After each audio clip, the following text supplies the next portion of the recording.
È una cosa che non va fatta perché discrimina chi ha scelto liberamente di non farsi il vaccino. Se siamo venuti fuori da una pandemia, siamo venuti fuori grazie al vaccino.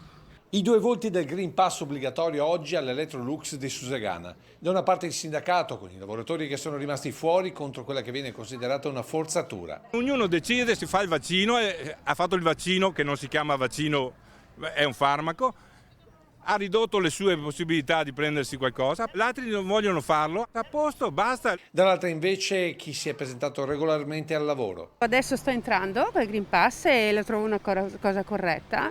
Mi dispiace solo che la delegazione del sindacato non faccia anche la nostra difesa.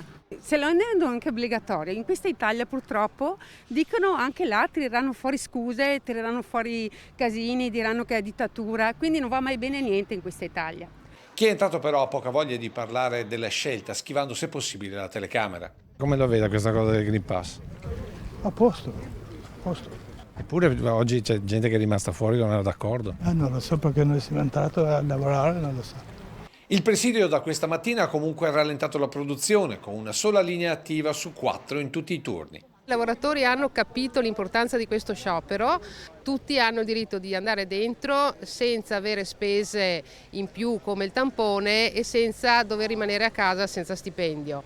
Presidi anche a Vittorio Veneto all'esterno della RICA e della SIPA del gruppo Zoppas per una protesta che potrebbe continuare anche nei prossimi giorni, se dalle aziende o dal governo non arriveranno segnali positivi sul fronte tamponi. Di poter accedere all'infermeria per chi non ha intenzione di fare il vaccino, visto che comunque il vaccino non è obbligatorio. Ma chi lo paga?